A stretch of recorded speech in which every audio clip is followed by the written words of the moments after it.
Paulinho Sefton, seja bem-vindo ao Bio Podcast. É um Obrigado. prazer te ter aqui com a gente. Acho que a gente já se conhece de bastante tempo atrás, né? Eu lembro que o Paulinho era o fotógrafo do rolê, né? Continuo sendo, Continua sendo? com menos frequência. Ah, bom. Eu lembro que a gente ia nos eventos, nas festas, e lá estava o Paulinho. A gente se sentia um pouco à vontade, sabe? É o fotógrafo da galera, né? Era bem bacana, assim. Faz tempo que eu não te vejo fotografando, mas tenho te visto em um outro papel. De mentor, de relacionamentos e carreira. Perfeito. Houve uma transição, você acabou de me dizer que você continua sendo fotógrafo, um pouquinho menos, fez uma transição. Da onde veio essa mudança ou essa junção de profissões? Está havendo a transição, ela ainda não se consolidou completamente, eu continuo atuando nas duas pontas, mas eu procuro migrar de uma para outra à medida que as coisas vão acontecendo, e elas estão acontecendo a todo momento. E a questão da mentoria, ela sempre teve latente em mim, desde eu não me lembro quando as pessoas vinham se aconselhar comigo. Às vezes entravam na porta da minha casa chorando e me abraçavam, achando que o mundo ia acabar, e eu dizia, calma, vamos conversar. Então, a mentoria sempre foi algo que eu fiz informalmente e, de repente, agora eu tô gostando de vestir essa pele para todo mundo ver. O que é vestir essa pele para todo mundo ver? Me posicionar como mentor, transformar isso numa carreira, minha vocação, né? Sempre existiu esse chamado, mas ele sempre foi como uma espécie de conselheiro informal. E agora eu quero transformar isso realmente na minha segunda transição de carreira. Por que segunda? Porque eu fui editor de revista durante 12 anos. Nossa, bastante tempo. Eu tive uma revista de surf nos anos 2000, ali 2002 eu iniciei um projeto editorial. Se consolidou por 8 anos, depois eu fui para um outro projeto editorial, eu tive minha segunda revista, durou mais 4 anos. De surf a primeira? Exato. E a segunda de variedades foi onde eu conheci a sociedade, assim, de Florianópolis, mas não a high society, a sociedade dos pensadores. Eu conheci muitos artistas, músicos, artistas plásticos, chefes de cozinha. Ali os meus horizontes se expandiram dentro de Florianópolis. E eu fiz muitos contatos e o mercado editorial entrou em crise, já vinha em crise, mas ali pelos anos 2015, quando o papel estava acabando e a internet já vinha bombando, eu abandonei a revista e me tornei fotógrafo. Então, Essa foi a primeira transição. Na verdade, você fez você fez o caminho bem natural das coisas, né? Você foi abandonando o papel, você entrou na fotografia e agora tá no digital, né? No universo mais digital. Eu tô no digital desde 2015, 14, que foi quando eu resolvi pegar as minhas reservas e comprar um equipamento fotográfico profissional. Uhum. Eu já fotografava antes de ter a revista ainda, em negativo. Herdei uma câmera fotográfica do meu avô, que tá até hoje lá no museu da minha casa. Então já era algo que eu exercitava, mas ser editor de revista durante 12 anos me deu muita cancha em muitas outras áreas, né? Comercial, pagar conta, eu empreendi, né? Então eu tive que corria de um lado para o outro e foi, de certa forma, tranquilo fazer essa transição de carreira, porque eu já conhecia muita gente e eu já tinha um olhar. Editei fotos durante muitos anos, editava textos da revista, escolhia os temas, escolhia as pautas. Então, quando eu fui para fotografia, foi um passeio, assim, essa transição. Foi uma transição relativamente fácil e gostosa de fazer. E hoje você ainda fotografa, trabalha como mentor, tem 2 livros editados. Esses livros aconteceram em qual momento da sua vida? A gente tem os 2 aqui, né? Despedaços e O Amor a Todo Tempo. Quando eles aconteceram na sua vida? Qual foi o primeiro? O primeiro foi Despedaços, 2017. Eu digo que foi a minha loucura. E em 2025, no ano passado, eu escrevi e editei O Amor a Todo Tempo, que eu digo que é a minha cura. Então, são duas faces minhas, bem distintas, assim, bem diferentes. E surgiu como uma expressão que estava guardada, porque durante esses 12 anos de mercado editorial, eu editei todos os textos desses 12 anos de revista, eu selecionava as pautas, então eu entrevistei muita gente, muitas entrevistas de pessoas interessantes caíram no meu colo, fazia aquele trabalho de backstage da revista. E quando eu migrei para fotografia, ficou um grande vácuo, assim, em termos de escrita. E eu sempre gostei de ciências sociais, eu sou um cientista social de formação. Então, eu sempre gostei de filosofia, sociologia, antropologia, que são as minhas áreas de estudo. Em casa, assim, eu tenho alguns livros sobre o tema. E quando eu deitava na cama, as ideias me assediavam. E eu comecei a escrever de madrugada uma série de memórias das minhas inquietações, paixões não correspondidas, e essa coletânea dos meus despedaços se tornou o livro, né? São fragmentos, assim, são os meus caquinhos que viraram o livro que se chama Despedaços. Então, uma coletânea de desabafos que foi escrita entre 2012, 13 até 2017, foram 5 anos A gente tem as datas de aqui, memórias. né? É um diário? Quase isso?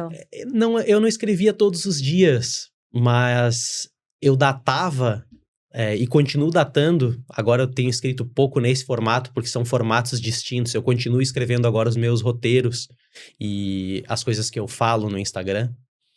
Mas Estão muito boas, gente. Vamos lá, manda o arroba. é @Paulinho Sefton. Vai no arroba, porque tá muito bom. Tá muito bom, tá muito bom. Serão todos bem-vindos. Podem mandar perguntas, submeter qualquer questão. Não deixamos ninguém desamparado lá no meu canal. Muito legal. E nesse processo me fala um pouquinho sobre mentoria nos relacionamentos. Como você entra nesse assunto? Como que as pessoas te procuram como? Estou com um problema? Estou sofrendo? Sempre foi assim, como eu falei, informalmente. E segue sendo assim hoje?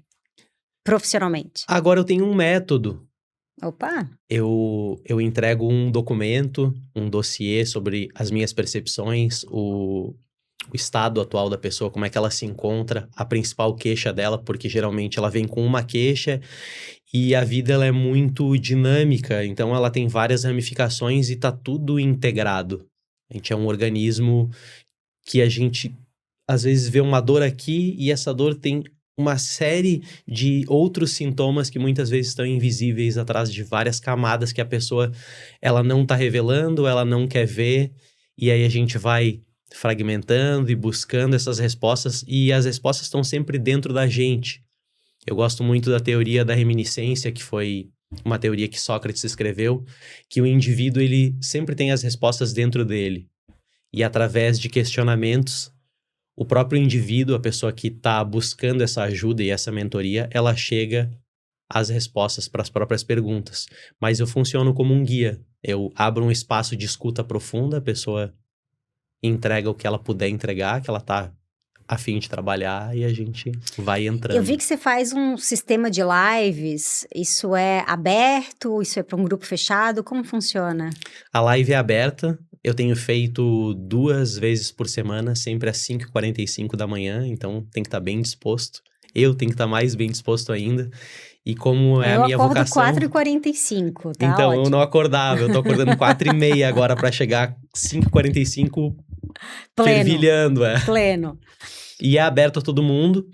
E eu abro uma caixinha de perguntas, sempre as perguntas pipocam ali, eu vou trabalhando e respondendo uma a uma, mas 1 minuto de stories ali é muito pouco para se aprofundar em cada assunto específico. Então a live ela vem para sanar esse problema de tempo e a gente se aprofunda em cada assunto à medida que as lives vão acontecendo. Eu me aprofundo em um tema por live.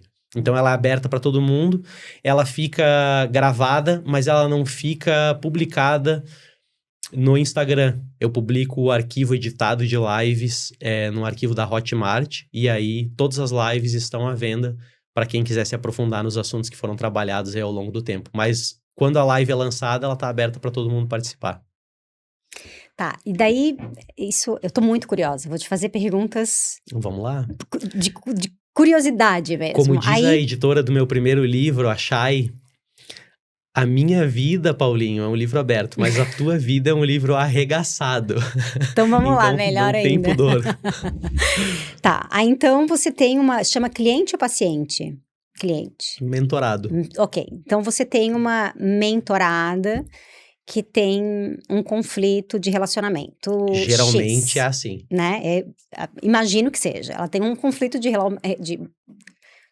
relacionamento X e ela procura o Paulinho para o Paulinho dar uma resposta rápida que resolva da melhor maneira possível aquela angústia que ela tá vivendo, né, dentro da relação. Mais ou menos assim. Nem sempre a resposta é rápida, porque os Sim. problemas muitas vezes são complexos e tem muitas camadas, então eu preciso desse espaço de escuta profunda para que as coisas possam se acomodar e fazer sentido e ver da onde vem esta queixa, né? Mas A pessoa o tá em ímpeto sofrimento. dela, É, o a ímpeto pessoa tá em dela é que sofrimento, você ajude o mais rápido possível, Exato. né? E aí você tem que passar por todas essas camadas e você tem que falar coisas que nem sempre ela quer ouvir, porque eu vi naquele Instagram que se você não é muito bem relacionado consigo mesmo, aquilo ali não é muito simples de ouvir, porque você escuta coisas que, tipo, você tá falando que a responsabilidade é minha, quando eu tô aqui fazendo a mentoria pra você dizer que a responsabilidade é dele. Como funciona isso e como você conduz essa... precisa ser muito bem conduzido para que a pessoa entenda as suas próprias responsabilidades na relação, certo? Eu acredito muito em autorresponsabilidade, que nós somos os criadores da nossa própria realidade. Personalidade, segundo o Dr. Joe Dispenza, é a nossa pessoal realidade. A realidade que a gente experimenta, ela é criada pela nossa personalidade. Então, às vezes, a gente fala, minha personalidade é muito forte, ou eu sou assim mesmo, eu não vou mudar. E aí, quando a gente não muda, as coisas ao nosso redor não mudam.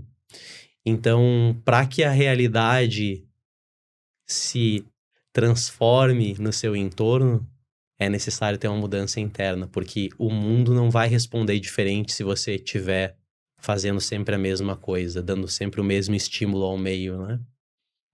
Então,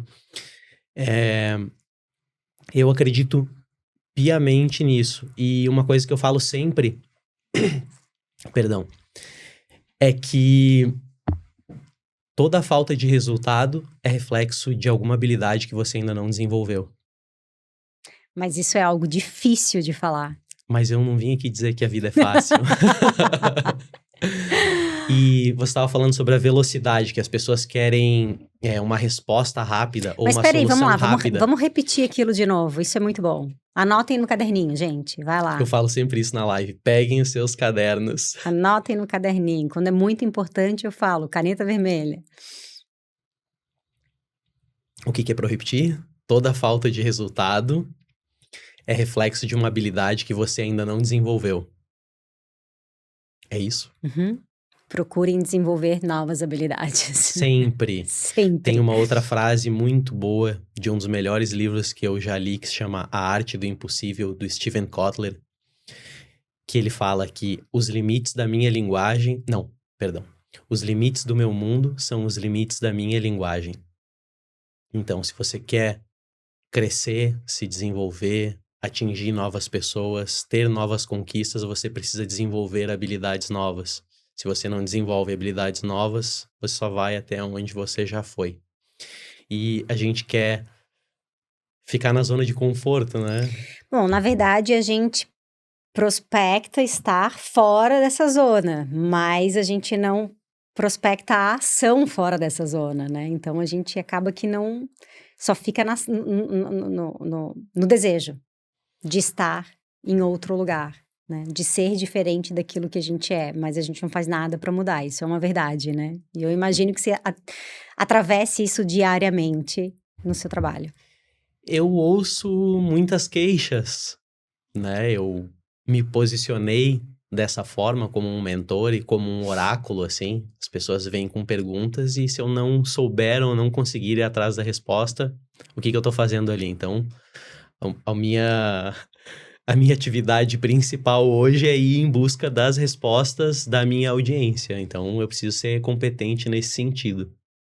E o que eu ouço muito, porque 98% dos meus seguidores são mulheres, são seguidoras, né? 98% da minha audiência. E eu trabalho isso abertamente no meu canal ali, no meu Instagram. Só assim, os homens são assim, os homens não sabem tratar umas mulheres, os homens. E quando você já condenou metade da população, né? Os homens não prestam, todas aquelas coisas que a gente vê aí repetidas vezes. E a gente se exclui da equação, né? Então, eu não sou o problema são os outros. E Sartre já dizia isso, né? O inferno são os outros. Então, quando você não olha para suas competências e para o seu autodesenvolvimento, você pode culpar o mundo pela sua infelicidade e, no final, você terceirizou a sua responsabilidade e você não precisa se desenvolver. E aí, essa questão de você querer tudo pronto, que o mundo venha até mim. Eu costumo dizer assim, se eu quiser alguém fantástico, por exemplo, se o Paulinho quiser se envolver com uma mulher, o que as mulheres vêm assim, elas perguntam muito também. O que os homens querem, né? Como se fosse um grande mistério. E como se todo mundo quisesse a mesma coisa, né? Mas eu costumo dizer que todo mundo quer a mesma coisa. Sim, no fundo, sim, mas o caminho porque parece complexo e é fácil. Às vezes o que é fácil é mais complexo, né? Então, o que todo mundo quer alguém para se relacionar? O que todo mundo quer da outra pessoa com quem você quer se relacionar? Uma pessoa gentil, inteligente, bonita, rica, sarada, né? É aquela lista fiel, infinita. Que me entenda, que me leve à loucura na cama. E aí aquela lista infinita. E a gente sempre quer esta pessoa. Mas aí a pessoa está se desenvolvendo para ser esta pessoa, porque tem um grande sábio, não me lembro se foi Gandhi agora, ou se foi Dalai Lama, que falou, seja a mudança que você quer no mundo. Gandhi.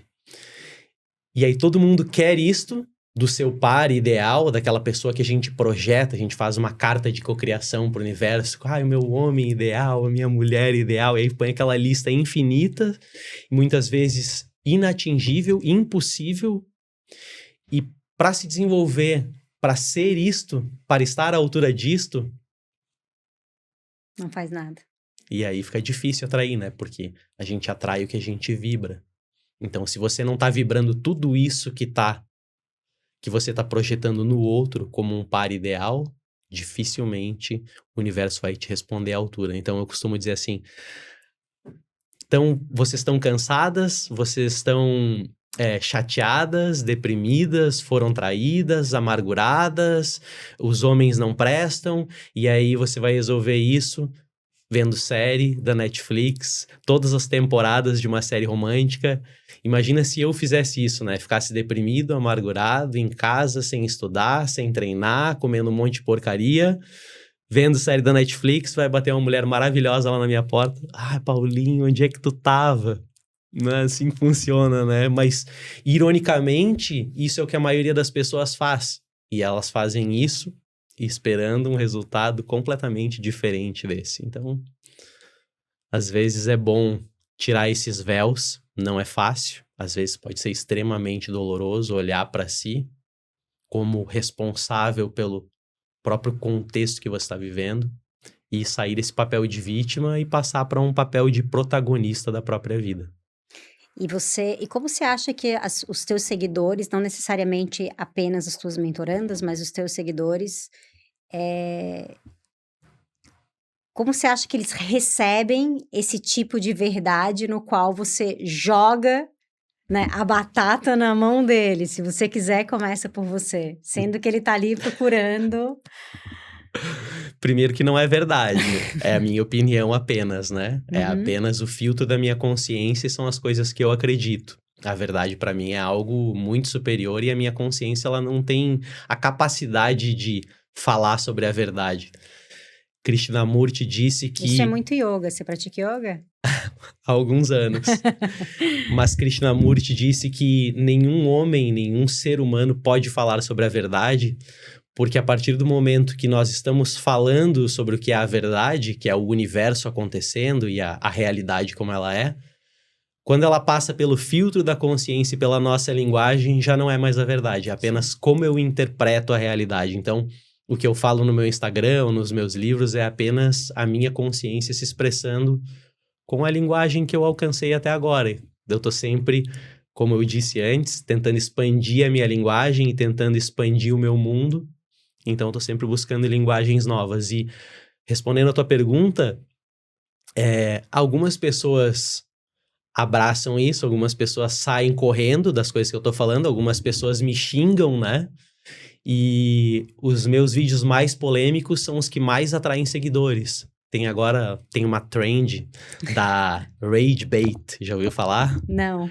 Que os vídeos que mais atraem cliques são os que despertam sensações ruins nas pessoas.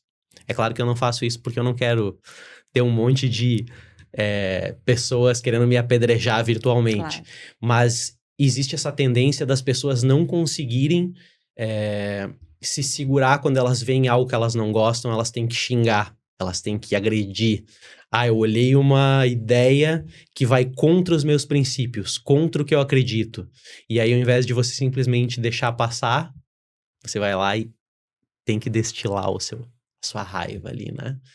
E aí, como Você precisa se impor, né? Sempre precisa se impor. É impressionante isso. E é totalmente possível você ver algo que você não gosta e seguir a sua vida normalmente. Basta treinar. Então, é curioso que os meus vídeos mais polêmicos nem sempre são os que eu mais gosto, ou aqueles que eu penso que são os que as pessoas realmente precisam ouvir ou ver, porque são os mais transformadores ou os que têm mais valor. Geralmente não. São aqueles que têm uma provocação, que mexem fundo nas contradições das pessoas, e as pessoas, opa, peraí, eu preciso ver isso. Eu preciso ver o que esse cara vai falar. Né? Como isso vai terminar. O que vem a partir daqui. Né? Então, esses que prendem a atenção são aqueles que mais me trazem audiência, e depois, com o tempo, eu vou trabalhando outros conceitos, que são conceitos mais filosóficos, que vão realmente fazer com que a pessoa trabalhe um pouco outras perspectivas através da consciência dela. Paulinho, eu tenho um relacionamento relativamente longo, há 16 anos, e eu casei oficialmente na semana passada, depois de 16 anos. Parabéns. Obrigada. E você tem um vídeo que você fala, não transe antes do casamento. Foi o primeiro que eu abri, né? Eu falei, como assim? Justamente porque você tá falando, como assim? 16 anos depois eu casei. Por que não transe antes do casamento? Eu discordo totalmente dessa frase. Ah, bom. Então vamos falar sobre isso. Ela foi dita justamente para chamar a atenção. Lógico. Então é um gancho, né? Eu crio uma atenção e depois eu falo algumas coisas sobre esse assunto e abordo a ótica que eu quero trazer dentro do contexto. Só que eu fiquei assistindo, até você me provar o contrário. Para isso que eu vim aqui, pra gente pensar fora da caixa. Porque para pensar dentro da caixa, já tem aí os grandes meios de comunicação querendo que a gente seja engrenagem do sistema, né? Eu quero tirar a gente desse sistema e fazer a gente... As pessoas, né? É o meu desejo, na verdade. Não que eu vá ser... Se eu conseguir ser um veículo para que isso aconteça, um grande despertar de consciências dentro dos relacionamentos, para viverem experiências melhores, claro, né? Por que não? Claro, com certeza. É muito audacioso, mas... Mas eu trabalho com yoga, assim, né? Tantos anos, e eu penso, se eu puder acessar uma pessoa, meu Deus, já é uma pessoa, né? Se eu conseguir acessar a mim mesmo... É uma grandiosidade. Então, acho que é esse o caminho, né? Quanto mais a gente conseguir expandir, melhor. Me fala sobre não transe antes do casamento. Eu, até hoje, não casei e não sou virgem há muito tempo. Você casaria com uma mulher não virgem? Se eu estiver convencido de que casar com essa mulher seria um excelente negócio, casaria virgem, não virgem, de qualquer jeito. O que é um excelente negócio? Um excelente negócio é você se apaixonar, ter a certeza de que aquela mulher vai te trazer prazeres inigualáveis em todos os aspectos da sua vida e que você pode proporcionar o mesmo para ela. E geralmente quando a gente fala prazer, a gente pensa em relações sexuais, mas o prazer para mim ele tá em tudo que eu faço, desde os primeiros minutos, segundos da minha manhã até a hora que eu for dormir. Se eu puder sustentar o prazer, né, o entusiasmo pela vida, eu vou estar vivendo uma vida plena. E se essa mulher puder despertar em mim esse sentimento todos os dias, claro que é um desafio, né? Eu construo uma utopia. Eu costumo dizer que o meu segundo livro, Amor a Todo Tempo, é uma utopia. Então, existem muitas utopias criadas pelas pessoas, pela sociedade de um matrimônio, né? Sejam felizes na saúde e na doença, na riqueza e na pobreza, até que a morte os separe. E esses juramentos muitas vezes caem por terra, muito antes do prazo que eles foram estipulados. Às vezes antes do casamento eles já caíram faz tempo, né? Então, eu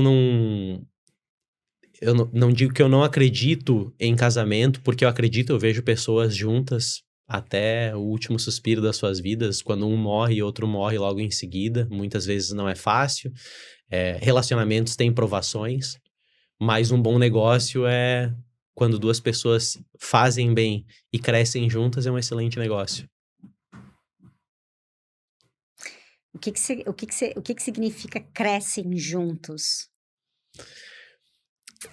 Eu atendo muitas mulheres que estão infelizes nos seus relacionamentos ou que já estão separadas, divorciadas, porque estavam infelizes e agora se encontram perdidas. Uhum. Isso deve ser muito comum, né? É muito comum. Existe uma estatística de que 50% dos casamentos terminam. Então, 50% das promessas não são cumpridas lá no altar, né? Onde as pessoas fazem os votos delas. E o que eu sinto muito, tanto de pessoas que continuam juntas e não se separaram ainda porque têm medo da separação, ou porque seria muito dolorosa para as crianças, ou em termos patrimoniais, né? Existem muitos motivos para permanecer juntos.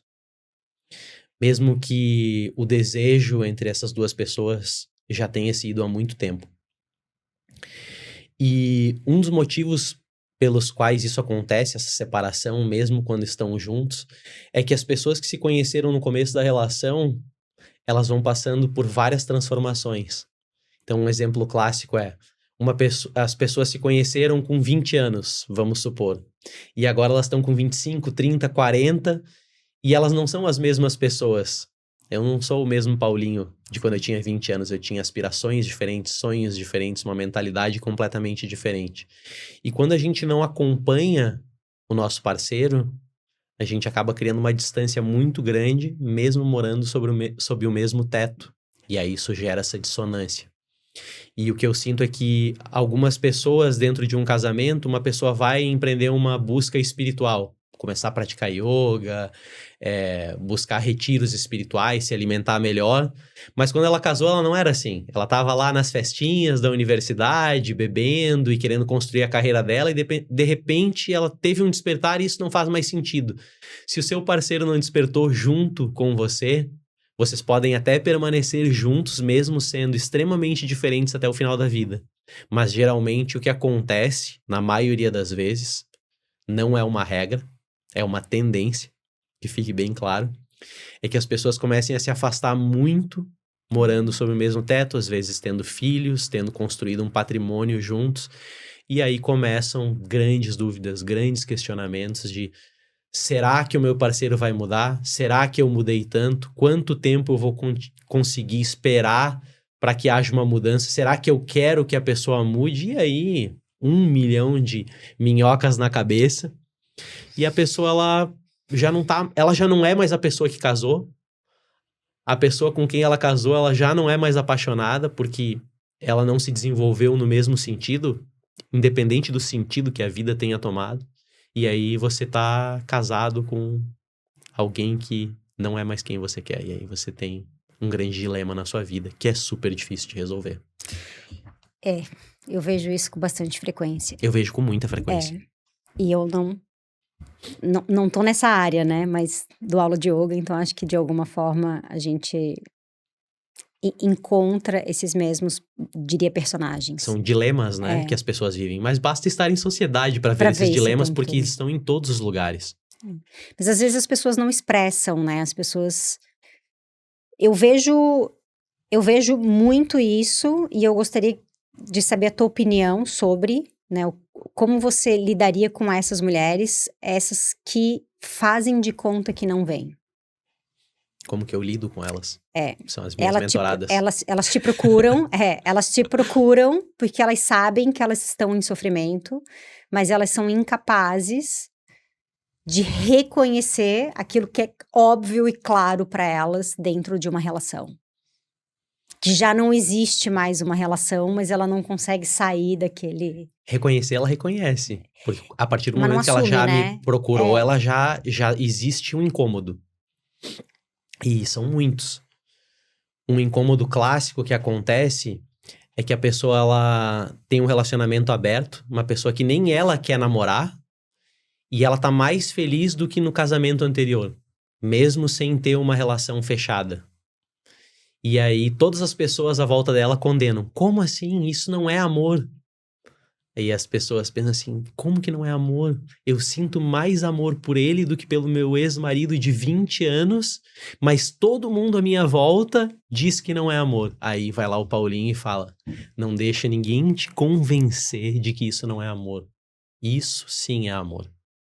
Às vezes você só viveu com uma pessoa que você conheceu, e quando você conheceu, você viu que aquilo ali não era amor, que vocês não se amavam. E agora tá experimentando um amor livre pela primeira vez, tá experimentando todas essas delícias que estavam aí dentro de ti guardadas, porque tu ainda não sabia que decisão tomar, e agora tu tá vivendo o amor. Mas todas as amigas vão dizer que não, porque todas as amigas estão casadas, a maioria delas, e elas vão te dizer, se ele não te pediu em namoro, se tu não quer namorar, não é amor. E aí começa uma série de confusões que vão derivando esses problemas de interpretação dos conceitos. Eu costumo dizer muito nas minhas lives que a maioria do sofrimento pode ser evitado a partir do momento que você consegue entender o significado dos sentimentos e das emoções. Porque a gente confunde com muita frequência. As pessoas falam assim, estou sofrendo por amor. Essa é uma clássica. Já ouvi essa em todos os lugares. E esta é a maior mentira já contada e reproduzida na história do amor. Porque ninguém sofre por amor. A pessoa que diz que está sofrendo por amor, ela está com um grande problema para resolver dentro dela. Porque Quer saber o que é o amor. O amor não causa sofrimento, o amor te liberta. O amor te traz sensações maravilhosas, o amor te faz crescer. Se você tá sofrendo, pode ter certeza que não é por amor. Muito bom. Tá, então vamos lá. Então você é mentor de relacionamentos e carreira. Aí você mencionou, acho que mais de uma vez, os exemplos de quando a gente tá na faculdade, que a gente sai, não sei o que, bababá. Eu sempre achei completamente fora da racionalidade você colocar um adolescente, uma pessoa que tá descobrindo a vida, né, para definir a sua carreira. O que você quer ser quando crescer? O que você vai fazer? Você vai fazer vestibular para quê? E muitas vezes existe uma imposição, muitas vezes não, 100% das vezes existe uma imposição social para que você, naquele momento da vida, onde a gente não entende nada de nada, tá totalmente, né, disponível para as experiências, para que então a gente consiga definir qualquer coisa mais lá na frente, né? A gente é muito colocado num lugar de decidir o que eu quero ser quando eu crescer e como que é a família que eu vou construir, todo aquele ideal, né? E chega um momento em que esse sonho não existe mais. E muito provavelmente a raiz do sofrimento das pessoas não é por amor, é por esse estereótipo que ela precisou criar dentro de um estímulo social que ela recebeu, né, que não existe mais. Como você pega uma mentoranda dessa e mostra para ela o que é o amor? Eu não mostro. Como você fala sobre? É, Como você conduz? uma vez, uma pessoa muito sábia me disse, e eu era muito jovem ainda, que eu falava muito sobre conscientização ecológica e conscientização das pessoas. Nós temos que conscientizar as pessoas. E aí esse sábio olhou para mim e falou: ninguém conscientiza o outro. Você pode aumentar a percepção do outro acerca de determinado assunto, mas a consciência ela nasce de dentro para fora. A consciência ela é individual e intransferível. Então eu não ensino para ninguém o que é o amor. Eu Como você... mostro a minha visão, eu mostro, eu vi isso. Faz sentido para você? Se fizer O que sentido, você viu? o que eu vi sobre o amor é querer o bem, praticar o bem para si e para o outro. As pessoas perguntam muito sobre auto-amor. O que é auto-amor? Auto-amor é você dar o melhor de si para si mesmo. Se alimentar da melhor forma possível, se exercitar da melhor forma possível, ter uma visão independente das coisas, não depender, né, de visões de terceiros. Cuidar de si como se fosse a coisa mais preciosa e importante do mundo. E nós somos o nosso primeiro amor. E a partir do momento que você cria essa consciência de auto-amor, você começa a estar apto a amar o próximo também.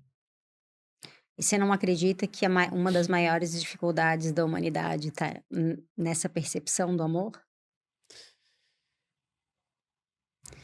Porque eu vejo, vou melhorar.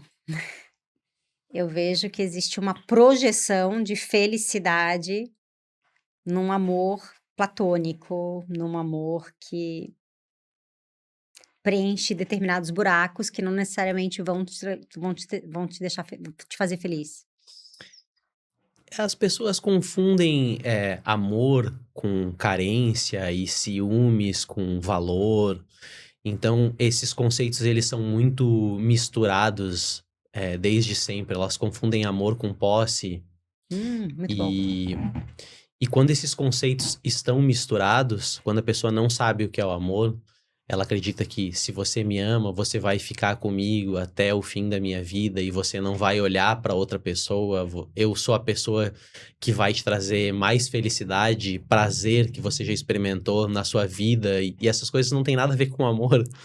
Elas estão associadas, né, desde a infância, desde que a gente recebe as primeiras informações que a gente é ali, aquele bebezinho, que a gente é uma esponja, a gente já recebe um conceito de amor que está contaminado, que vem com essa carga de ciúmes, de posse, que é a falta de consciência das gerações passadas.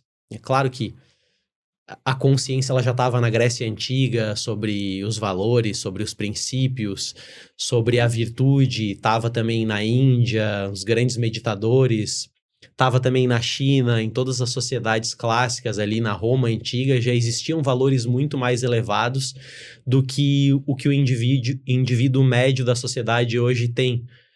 Mas, por nós termos tantos estímulos e as pessoas estarem tão perdidas com relação ao significado das coisas e não tentarem se aprofundar na compreensão dos relacionamentos, esse amor ele vem contaminado e a gente precisa purificar ele para que a gente consiga sofrer menos e ter uma vida mais feliz e harmônica, mais completa, com alto amor e amando as pessoas ao nosso redor. Paulinho, como tua mentoranda, como a gente faz para purificar esse amor? Você tem que entender o que é o amor, entender o que é o sofrimento. Você precisa entender o que está acontecendo no seu relacionamento. Se você ama a pessoa que você dorme, com quem você dorme todos os dias, se essa pessoa te faz feliz, se você está satisfeita nessa relação, são coisas que eu não posso dizer para minha mentorada. Ela precisa ter essas respostas. Eu, através de perguntas, questiono. É isso que você quer? Você sabe o que você está vivendo? O que você quer viver? Como melhorar a situação que você está vivendo atualmente? Então, uma mentorada me perguntou uma vez, o que eu faço? Eu me separo? Eu falei assim, eu nunca vou poder te responder isso. Você recebe essas respostas mesmo, né? Então, tem muitas mulheres que estão infelizes no seu casamento. E ela já tá segurando uma situação que ela não quer mais há muito tempo. Tem filhos pequenos. É uma situação super difícil. Sim. Super difícil. É uma situação muito delicada. É a situação mais delicada da vida de uma pessoa. Uhum. E essa pessoa, ela vem pedir ajuda pra mim. A minha responsabilidade é muito grande. É muito grande. Eu preciso ser mais responsável do que com a minha própria vida. Porque é a vida de outra pessoa. Que envolve outras vidas. E a pessoa, ela vem com uma pergunta aparentemente simples, me separo ou não? Mas que exige uma responsabilidade muito grande. E ela chega num quadro de depressão, negação, aonde ela já tá infeliz há muitos anos. O marido tenta manipular ela de todas as formas para que ela não separe. Ela já foi no psicólogo, no psiquiatra, eles já disseram para não separar, receitaram remédios para ela. As amigas são todas casadas e infelizes e dizem que se ela separar, ela vai ser mais infeliz do que casada. Então ela não tem ninguém do lado dela para dar um amparo. E aí o que eu preciso dizer é: olha, você está literalmente vai ter que segurar essa barra sozinha. Porque se o seu psicólogo não te apoia, as suas amigas não te apoiam, o teu marido não te apoia, se separar vai ser uma guerra. E você tem que saber que vai lutar essa guerra sozinha e que vai ser a guerra mais difícil da sua vida. Então eu preciso trazer esse senso de responsabilidade. Porque a única pessoa que pode tomar essa decisão é a pessoa. E ela tem que estar ciente do custo que isso vai implicar. Então não é simples. Não é simples mesmo. Não, por isso que eu tô curiosa. É que não existe uma resposta pronta. Sim. Existe uma ampliação da visão do contexto pessoal daquela pessoa. Essa é a minha responsabilidade. E criar um protocolo de hábitos e rotinas que seriam as mais indicadas para ela fazer dali para frente. Ocupar a mente dela com exercícios físicos, melhorar a dieta dela. Então sempre acaba esbarrando em outros setores da vida. Porque a pessoa geralmente ela não tá comendo direito, ela não tá dormindo direito, ela tá sob o efeito de remédios, ela tá num ambiente que deixa ela sufocada porque ninguém apoia ela, a família não apoia ela, o marido não apoia ela, as amigas não apoiam ela, o psicólogo não apoia ela. Como é que ela vai se libertar Muito daquilo? medo, né? O mais provável que aconteça é que ela vá carregar essa infelicidade até o final da vida, ou ela vai enlouquecer. E aí, eu sou responsável por isso? Não, eu sou responsável apenas por te mostrar o contexto que você está inserido de um jeito que ninguém está mostrando. Porque o psicólogo não está mostrando, nem o marido, nem as amigas. Então eu preciso dizer, olha, é uma guerra. E é uma guerra... E é uma decisão, né? Que cabe É a a decisão ela. de entrar em guerra. Em que guerra cabe a ela. com todo o ciclo social no qual você está inserido. E muitas vezes a pessoa ela muda de cidade, muda de país, vai embora porque não consegue. Ficar na cidade em que ela tá é insalubre. Mas esses são assuntos pesados demais. Tem um filme belíssimo, muito, muito antigo, As Pontes de Madison. Você viu esse filme? É bem antigo. Muito antigo. Se eu vi, tá e lá é no fundo da minha dilema memória.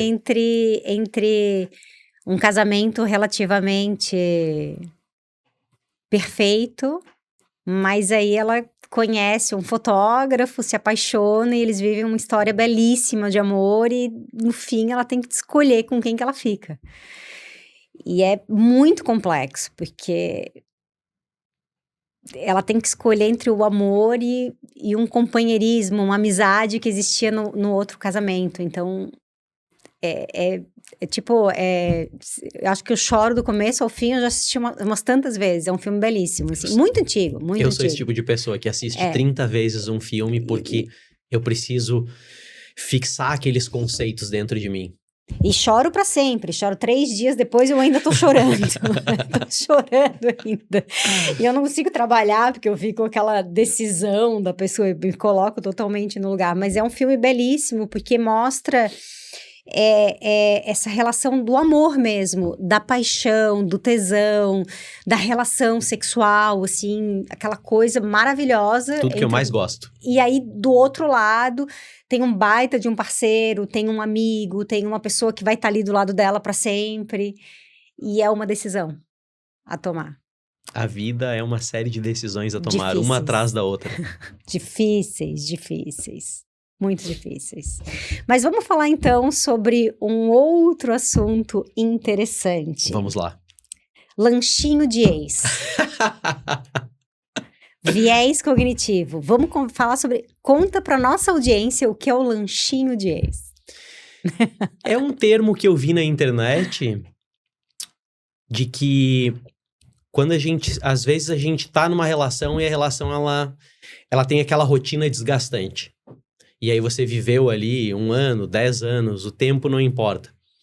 Mas você viveu aquela intimidade e tem uma coisa que eu chamo de problemas domésticos. Quando você se apaixona por alguém e você tá ali querendo empreender essa instituição que é ser um casal, o próximo passo é morar juntos. Ai.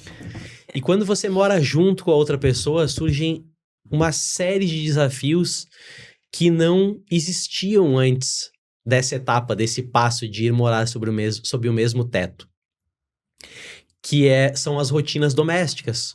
A hora que acorda, porque você não casa com uma pessoa, você não vai morar junto com uma pessoa, você assume um estilo de vida inteiro. A forma como essa pessoa lida com o dinheiro, os medos, as angústias, as carências, os silêncios, os barulhos, os cheiros, os hábitos, a hora que ela toma banho, se ela tomou banho, se ela não tomou, se ela lavou a louça, se ela estendeu a roupa. A toalha molhada em cima da cama, cueca no chão Tem do alguma banheiro. coisa mais anti-afrodisíaca do que esses problemas domésticos? E aí um dia eu me deparei com esse termo na internet que se chamava lanchinho de ex, que é a pessoa, que é a mulher, no caso, né? Que terminou o relacionamento, um casamento ou um namoro, mas agora continua se envolvendo de forma casual com o ex. E aí, para depreciar o relacionamento, foi apelidado de lanchinho, né? Eu sou o lanchinho do meu ex-namorado. Só que o que acontece, como tu mesmo falou, que é um viés cognitivo, é que muitas pessoas que estão felizes sendo lanchinho de ex descobriram que a rotina e os problemas domésticos eram o problema da relação. E elas estão mais felizes morando em casas separadas, uma relação aberta às vezes, ou fechada, enfim. Não tendo oficialmente morando no mesmo lar, porque a gente só curte o lado bom da relação. Que é o quê? Eu trabalho, eu mando mensagens, eu alimento o desejo, eu não preciso me deparar com a toalha molhada em cima da cama, que é um clássico da reclamação, e existem milhões de outras variantes que se estendem além da toalha molhada, né? Mas a gente vai olhar para essa. Você nunca mais vai ver a toalha molhada, porque você não mora mais no mesmo lar. E aí o que você faz? Você trabalha 3, 4 dias e fica alimentando esse desejo, fica desejando o seu namorado, o seu ficante, ou o seu ex, né? E aí quando vocês vão se encontrar, você tá arrumada, ele tá arrumado, vocês estão perfumados, vocês saem para um bom restaurante e vocês curtem apenas a melhor parte. Vocês não dividem as contas do lar, vocês não dividem as responsabilidades, quem que limpou, quem que levantou, quem que abaixou a tampa da privada, nada disso é discutido. Você vai num cinema, você vai passar um final de semana em alguma pousada, em algum hotel bacana, onde vocês estão de férias, e aí vocês curtem apenas o prazer de ter um relacionamento afetivo sexual na forma mais saudável que existe. Então, esse termo lanchinho de ex, ele vai contra, assim, algumas coisas que eu acredito, porque a gente projeta muito. As pessoas acham que você só tem um relacionamento saudável se você mora sob o mesmo teto, ou se você namora, ou se você está casado. E aí, se você não está casado, a sua relação, ela não tá certa. Se você tá ficando com o seu ex-namorado porque vocês conseguiram se entender e encontraram uma dinâmica que funciona, que não é aquela tradicional, então você é lanchinho de ex. Você já tá sendo jogado no posto dos pejorativos. Então eu uso desses artifícios para chamar a atenção do meu público para esses temas que são muito complexos, mas que são trabalhados muitas vezes com termos muito rasos e a gente olha apenas a superfície. E quando a gente vai descascando essas camadas, a gente vê que esses assuntos são muito mais complexos e que eles têm que ser olhados com mais profundidade do que geralmente são, como, você é lanchinho de ex. E quantas coisas existem por baixo dessa nomenclatura que ninguém tá olhando e simplesmente, não vou ser lanchinho de ex. E aí você está, às vezes, descartando a felicidade de retomar uma relação de uma outra forma que talvez funcione e que seja a melhor forma que você pode viver. Tenho uma pergunta de curiosidade que me veio agora. Existe, por um acaso, uma estatística de muitas mulheres que se engravidam nessa fase? Porque parece um pouco comum, né? Não tenho eu já ideia. terminei e daí tive uma recaída e engravidei. Nunca fui atrás dessa estatística. Mas é comum, né, gente? Eu vejo bastante, eu tenho muitas amigas que... tive uma recaída e engravidei. Tive uma recaída e engravidei. É a fase do lanchinho, E né? aí, como é que faz? Acaba que não dá certo, né? Porque Acaba voltando para um outro sistema. Você volta para aquele sistema antigo, porque agora vocês têm uma responsabilidade. E é outra responsabilidade. É outra vida. Né? Talvez você não vai enfrentar exatamente aqueles problemas, você vai seguir tendo problemas. Ou vai resolver todos os problemas e encontrar a paz dentro de uma maturidade que você vai ter que desenvolver como família. Ou vai ter uma família desestruturada. E a maturidade individual e a consciência de cada um vai dizer ao longo do tempo.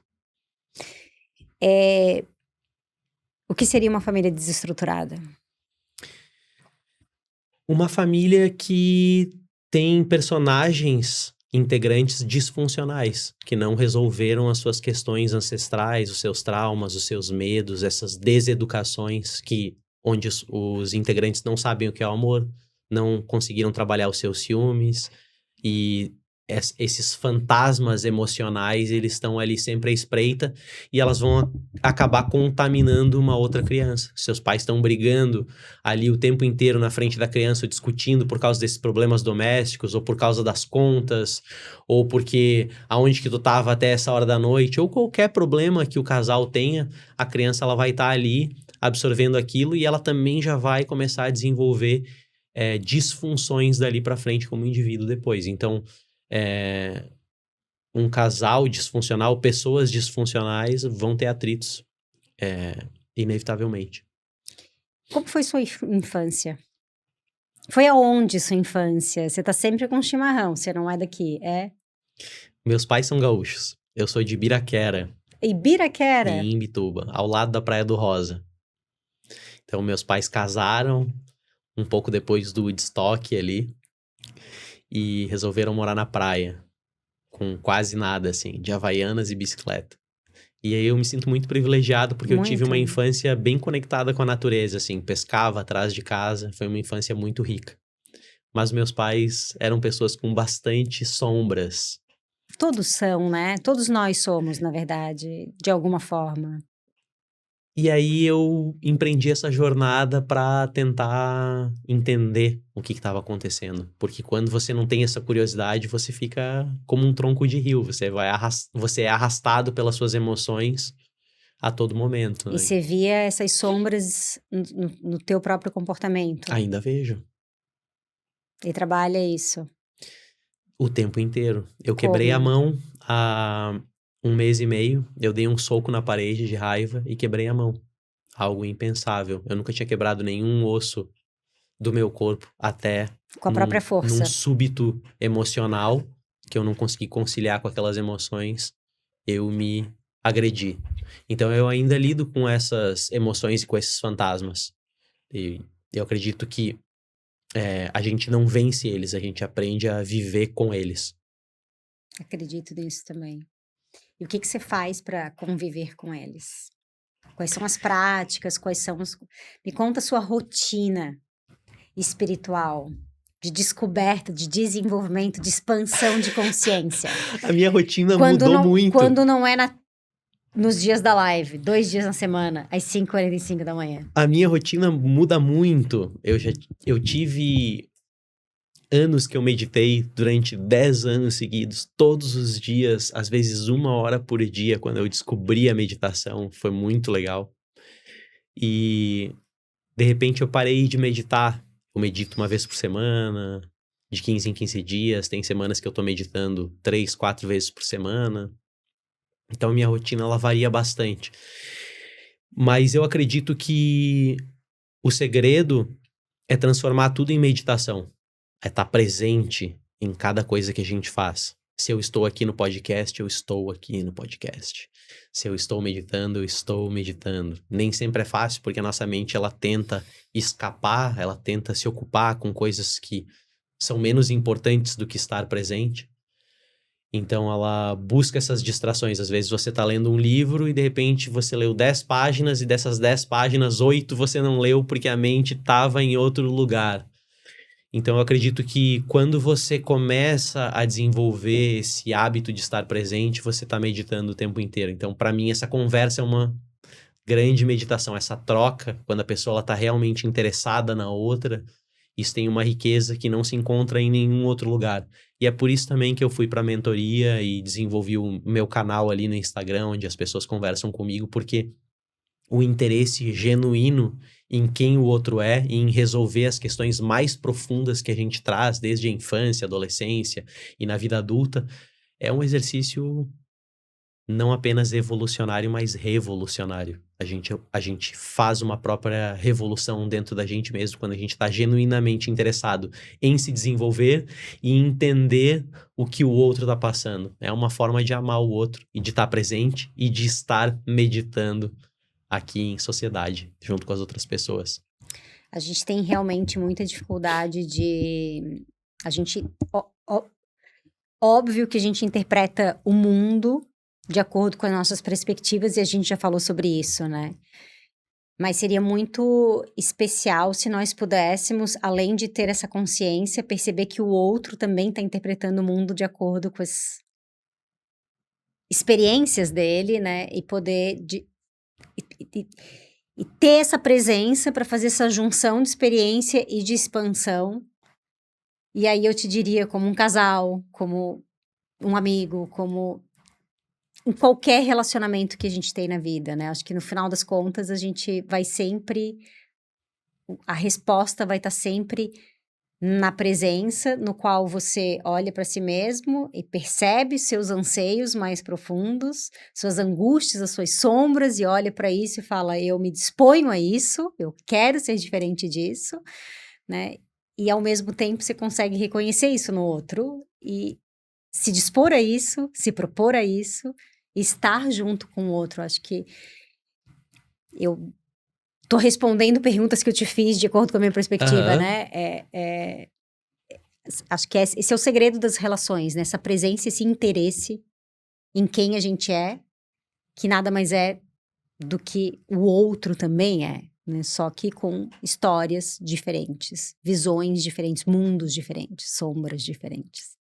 Todo mundo é um universo muito peculiar e diferente, não existimos dois iguais, apesar de sermos um apenas, né, como raça humana, somos completamente essência, diferentes né? na nossa consciência, a forma como a gente interpreta a realidade é completamente diferente. E eu acredito que o verdadeiro despertar espiritual acontece no relacionamento, nessa troca de energia que existe entre dois seres humanos, e não existe troca mais forte do que entre dois seres humanos que praticam o ato sexual, que é o ato mais sagrado e mais forte. Experimentar prazer. Eu costumo dizer que quando a gente tem um orgasmo, a gente chega muito perto da iluminação. É uma forma de atingir a iluminação. Porque o nosso pensamento, ele cessa. Todo mundo que já experimentou um orgasmo, se você for tentar lembrar o que acontece com o seu corpo e com a sua mente, é como se a consciência cessasse, você não pensa em nada. Não existem preocupações com o futuro e nem com o passado. Você simplesmente não está pensando nas suas contas, na prova, se a casa está bagunçada, ou qualquer preocupação que você tenha durante o seu dia. Você simplesmente está ali num momento de êxtase, de extremo prazer, que é uma das sensações mais prazerosas e inesgotáveis que existe, Porque que é ter você um está orgasmo. em presença. Você é arremessado na presença. Você não tem nenhuma outra opção a não ser sentir aquela descarga de sensações no corpo. Então você vira presença pura. Todo o ruído na sua mente, ele cessa. Claro, dependendo da sua capacidade de experimentar prazer e se entregar, você pode ficar microsegundos ali ou mais tempo, alguns segundos, se você está entregue, se você está presente, se você realmente considera isso uma experiência sagrada, você chega muito perto de atingir a iluminação, porque você está totalmente presente. E quando você faz isso junto com um outro ser humano, a pessoa que você supostamente ama, com outra pessoa, vocês estão compartilhando esse momento, né, sagrado, que é o ato mais sagrado entre dois seres humanos, que inclusive é o que gera a vida. A Ironicamente, é o que natureza, ela gera é vida. muito engenhosa, né? Ela faz com que o maior prazer que você pode experimentar esteja intimamente atrelado à procriação da espécie. Então, a natureza, ela tem essa forma peculiar de fazer com que a espécie se perpetue através da busca pelo prazer, né? E aí, isso aí tem interpretações Inúmeras. filosóficas e desdobramentos infinitos. E você fala bastante sobre isso nas lives também? Esse é um tema muito legal, né? Olha, eu falo tanta coisa, eu já falei isso em outros vídeos, em outras apresentações e rodas de conversa que eu tive, mas nas lives eu não falei sobre essa questão do sexo, do orgasmo, né? Mas eu falo isso no meu segundo livro, que é O Amor a Todo Tempo, sobre o estado de êxtase, que ele foi muito reprimido pela religião e por alguns dogmas ao longo da história da humanidade, porque qualquer sensação que seja muito prazerosa, que desperte o êxtase em você, se você não tiver a consciência de usufruir daquilo com sabedoria, pode levar ao vício, e o vício leva você à degeneração da sua consciência, do seu espírito. Né? Então, tudo que é muito bom e muito prazeroso pode ser um instrumento de libertação espiritual, como pode ser de escravização da sua alma. Então, o êxtase, ele ainda é tabu para alguns grupos de pessoas, grupos religiosos. E no meu livro Amor a Todo Tempo, eu incentivo você a se conectar o máximo de tempo que você for capaz com o êxtase, porque o êxtase pode te levar a estados de consciência mais evoluídos, a desdobramentos da sua psique. Então, permitam-se experienciar o êxtase. Esse seu livro tá tão bonito, né? Ele tem essa ideia do oráculo mesmo? Foi feito com muito carinho. Eu costumava falar... Eu não vou mostrar, eu vou deixar que vocês comprem e usufruam.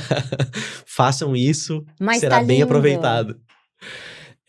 Eu costumava dizer por brincadeira, mas sempre com um fundinho de verdade, que eu era um oráculo. Eu sou um oráculo, eu costumo falar. A capa do Instagram é um oráculo. A capa do Instagram é um oráculo? Ali as capinhas, Eles têm a programação visual do livro, esse coração conectado ao cosmos e... É lindo. Eu não quero mostrar porque eu quero que vocês comprem. Tem um coração conectado ao cosmos, realmente.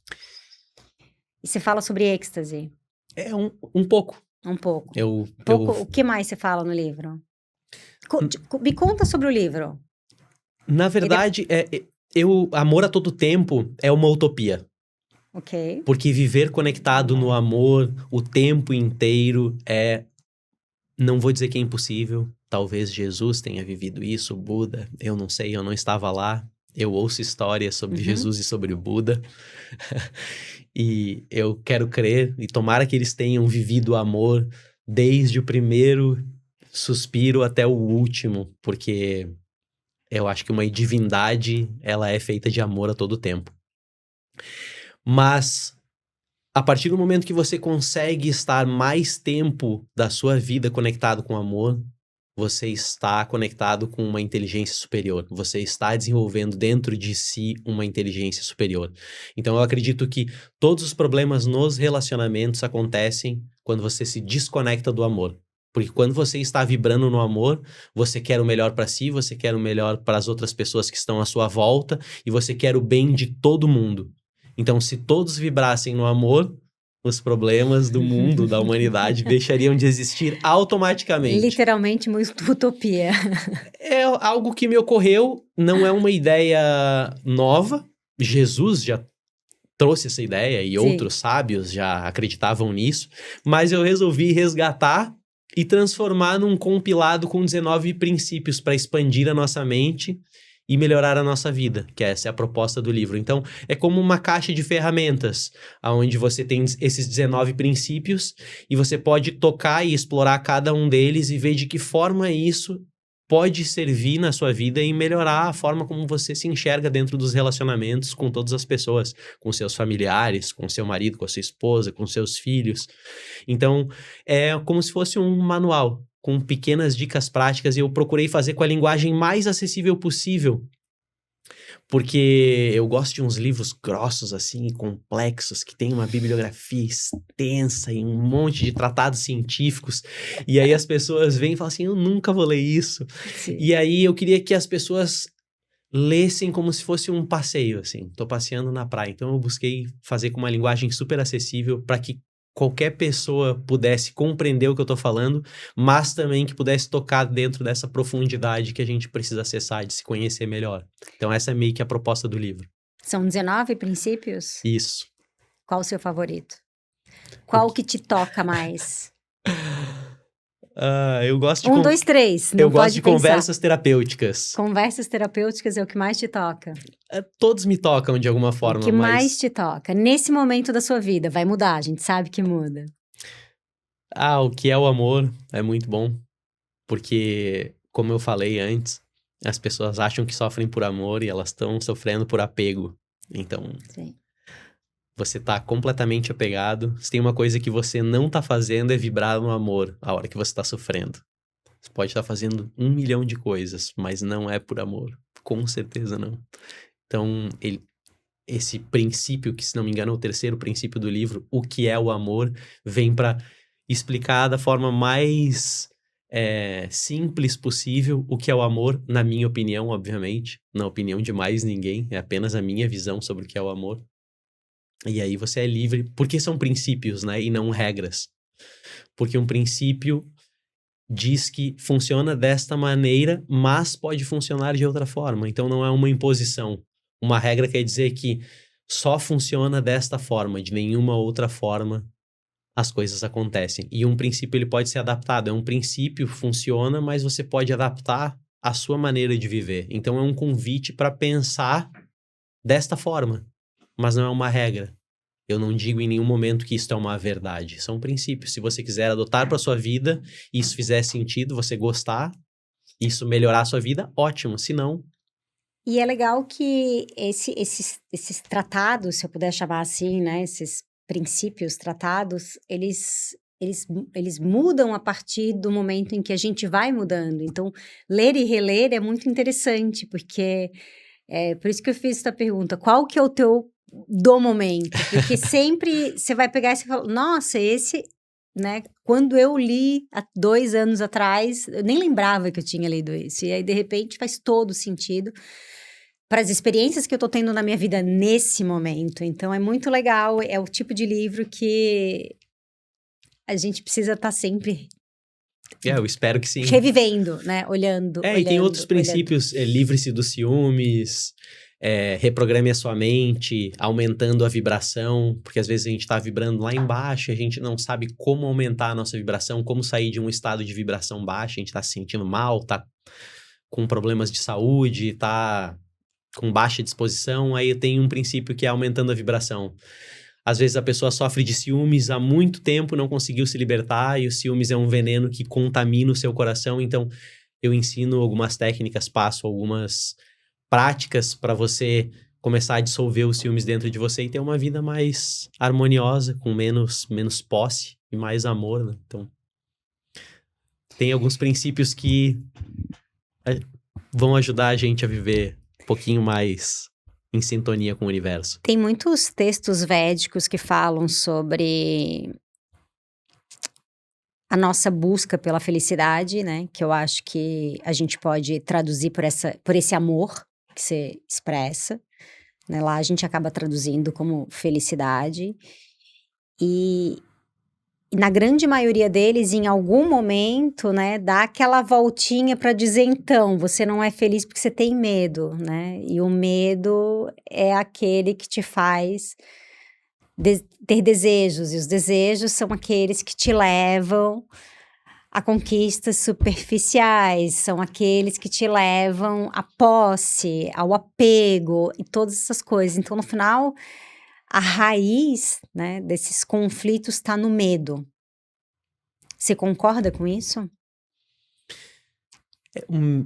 Existem vários tipos de medos. Não um medo inerente de proteção, claro. Esse medo que Pode ser um medo de alguma ameaça física, assim, não, por esse exemplo. medo, eu não me refiro a É um esse medo medo, mais mas psicológico? um medo mais instintivo, assim, uma coisa, desculpa, um medo mais não intuitivo, uma coisa mais, Psicológica, assim. mais súbita, assim. Às vezes a gente tem medo de perder tal pessoa, Uhum. né? Então, Esse o que medo. vai ser quando o meu marido se for? Ou se o meu cachorro morrer, eu morro junto. Eu já ouvi essa. Já ouviu? Quando meu cachorro morreu, meu primeiro cachorro morreu, foi o grande amor da minha vida, eu achei que eu ia morrer junto, mas eu sobrevivi. Há vários outros depois. Então, esse tipo de medo que a gente... E aí começa essa confusão do amor e vai se conectar com o que a gente falou. O meu namorado terminou comigo. E era a última coisa que eu queria que acontecesse, porque eu amo muito ele e ficou um grande vazio na minha vida. Agora eu vou chorar 3 meses, 1 ano, nunca mais vou encontrar um amor assim. E todas as vozes que a sua consciência cria e ela vai ficar repetindo ali, martelando. E aí você acha que você está sofrendo por amor. Ou se um ente querido parte, né? Seja uma partida em vida ou uma partida para outra dimensão, não importa. Está acontecendo um afastamento daquela pessoa que você ama muito. Só que a partir do momento que você não tem maturidade para entender que a vida ela funciona em ciclos, que existem nascimentos e mortes, que os cachorros duram em média 10 anos e os seres humanos duram em média 70 anos, não sei como é que tá a expectativa de vida aí da média mundial, você vai sofrer.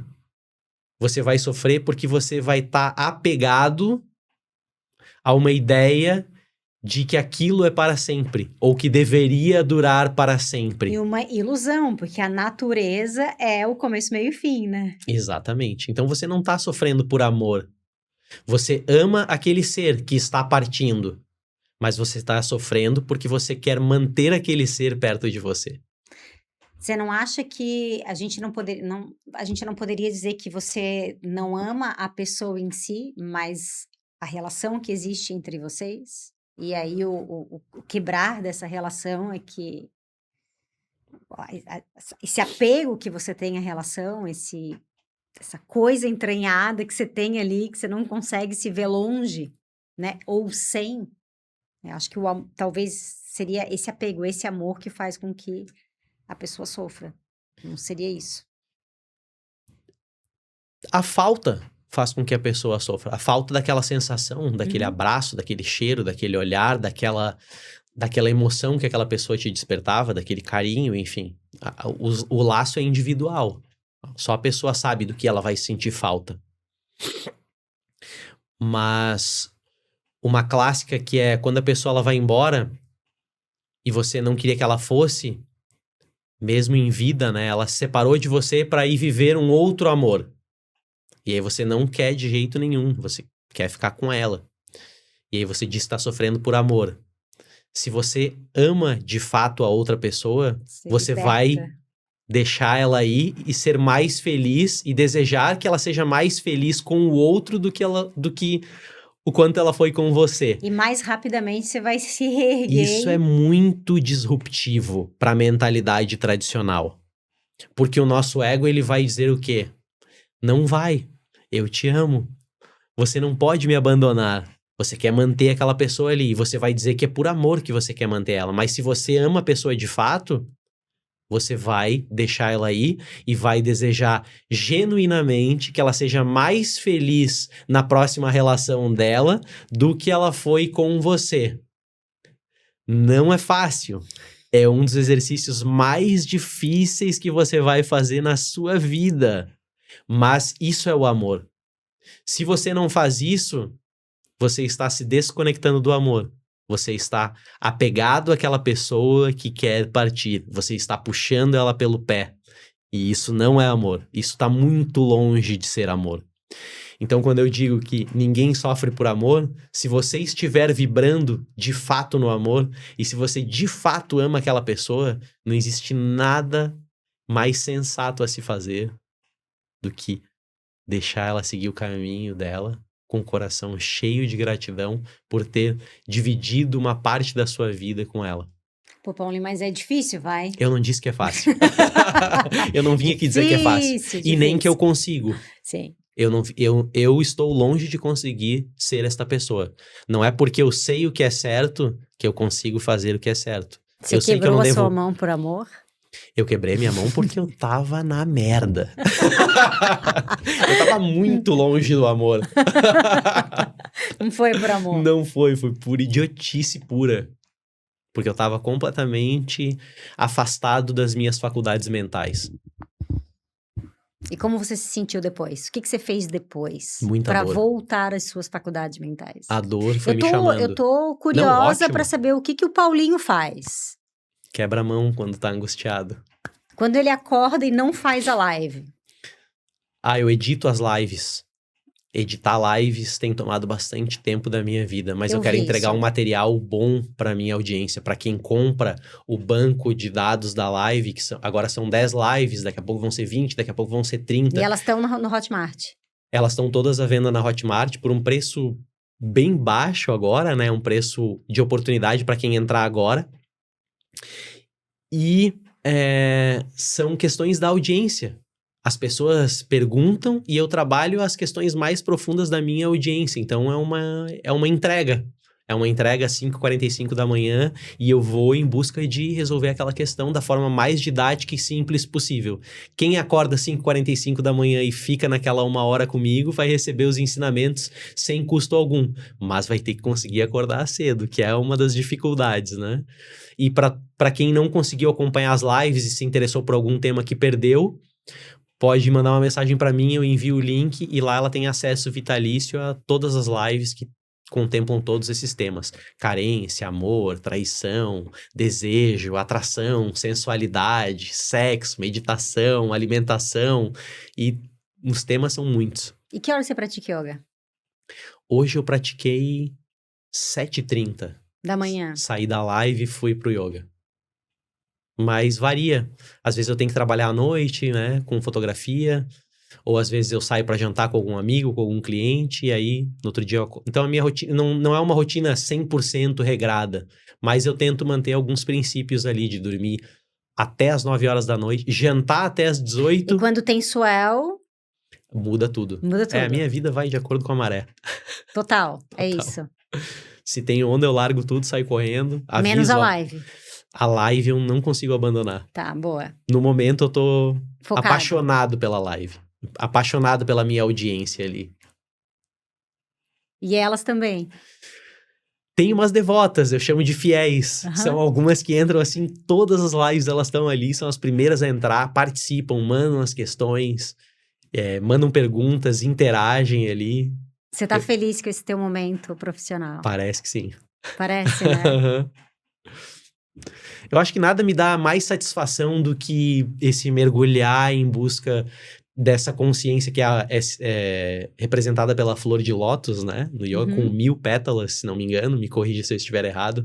A consciência é uma flor de lótus que está sempre desabrochando infinitamente. Então, as lives e a interação com a minha audiência me dá a oportunidade de exercitar o desabrochar da minha consciência e de exalar esse perfume junto ali com o público. É um exercício maravilhoso. Se a gente olhar para o Paulinho, que nasceu lá em Biraquera... Pescando siri. Pescador, surfista... E berbigão. Berbigão, fiz muito isso na vida também. Nossa, peguei muito berbigão. Se você olhar para aquele Paulinho... imaginaria que você chegaria até aqui hoje? Aquele Paulinho não tinha nem ideia que isso aqui era algo. Eu costumo dizer Você acha que aquele Paulinho tá orgulhoso desse Paulinho de hoje? Eu acho que aquele Paulinho não entenderia nada do que esse Paulinho tá falando. Ele ia dizer, esse cara tá completamente lelé. Você se sente realizado como pessoa, eu diria. Totalmente. Totalmente. Totalmente. Como pessoa, totalmente. No plano profissional, eu ainda quero ir mais longe. A gente sempre quer, né? De alguma forma. Eu ouvi neste podcast da Fabiola Pimon, que ela tá feliz onde ela chegou.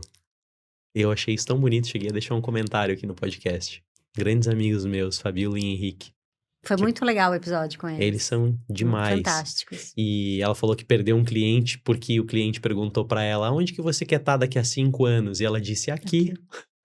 E aí ela perdeu o cliente. Eu achei aquilo tão lindo, espontâneo, genuíno, e estar no presente, ser grato pelo que conquistou, sem essa ambição desenfreada que eu chamaria de ganância, né? Porque existe a ambição que eu acredito que é totalmente saudável. Eu tenho a ambição de me tornar uma pessoa mais sábia, mais desperta, desabrochar minha consciência, estar mais saudável amanhã do que eu estou hoje, fazer perguntas melhores para mim mesmo, receber perguntas melhores, ter mais prosperidade. Essa ambição é muito saudável. Agora, a ganância, que é querer ter mais por pura fome e um desejo insaciável de poder, isso pode ser um A gente veneno. quer estar longe, né? Isso eu quero quero estar bem longe. distante disso. Eu também. Mas já que você falou na Fabiola e no Henrique, eu queria trazer para ti, para nossa audiência, o nosso cenário. Me lembrou eles, porque foram eles que ajudaram também a Carol a montar a loja no Mercado São Jorge. A Carol da Santa Maria Casa? A Carol, Maravilhosa. Maravilhosa. Ela que é responsável por nosso cenário lindo. Ela tá sempre com a gente, presente. Ela não tem uma loja, ela é uma curadora de peças de arte. Ela é maravilhosa. E é o que temos aqui, né? Tá incrível. Obrigada, Carol. Tudo feito à mão? Tudo artesanal, tudo feito com muito carinho, muito cuidado, muito bem selecionado por ela, uma curadora, né? Muito bem escolhido para estar aqui com a gente. Sempre um cenário diferente a cada episódio. Então, é um prazer pra gente ter a Carol. Eu os conheci quando eu tava na revista. Tem uma obra da Pimon, da Fabiola e do Henrique, na capa da minha revista. E a Carol foi uma grande cliente. Eu tenho objetos de decoração e móveis da Carol na minha casa até hoje. Ai, que lindo! Que bom! Que legal! Que bacana. Paulinho, muito obrigada pela sua presença. Eu só tenho a agradecer por estar aqui, por ter tido essa conversa tão maravilhosa. Mas eu quero te fazer mais uma pergunta Vamos lá, agora é a mais importante. Não é a mais importante, mas é a mais interessante, talvez. Talvez, vamos ver. Devassa na cama, dama na sociedade. Me fala sobre isso. Eu acho maravilhoso. Eu achei aquele vídeo maravilhoso. Eu acho maravilhoso. Se você está com vontade de ser uma devassa na cama e uma dama na sociedade... O que é uma devassa na cama? Permita-se. É uma pessoa que sabe explorar o prazer no máximo da sua performance. Eu sou tua mentoranda e não sei como explorar o prazer. O que eu faço? Dessensibilização controlada. 19º princípio de amor a todo tempo. Você vai se expondo pouco a pouco nesse sentido de explorar a sua sexualidade para não traumatizar fazendo de uma vez só. Você não corre uma maratona de 42 quilômetros sem correr 2, 3, 5, 10 quilômetros progressivamente. O que pode acontecer ao tentar correr 42 quilômetros é você quebrar, terminar com dores e uma fadiga infernal. Então, a mesma coisa para qualquer exercício que você vai fazer. Se você é uma pessoa tímida, se você ainda não explorou todo o seu potencial como uma devassa na cama, como alguém que quer experimentar todo o prazer e você sonha em experimentar todo o prazer, a minha recomendação é que você vá experimentando ser um pouquinho mais ousada a cada dia. Leia um livro, veja um filme, converse com seu parceiro. Não tenha parceiro, converse com seus amigos, com as suas amigas, saia para tomar um vinho, fale sobre sexo. E aí você vai aos poucos adentrando nesse mundo e quando você vê, você já tá desabrochando para a sua performance sexual que você idealiza, mas ainda não tem coragem de consumar de fato. Uma dama na sociedade. Se você quer ser vista como uma dama na sociedade, use o seu disfarce. Muito bom. Paulinho, muito obrigada. Foi um prazer. Muito obrigado, adorei estar aqui. Muito obrigada. Vida próspera ao bio. E a toda a sua jornada. Amém. Obrigada.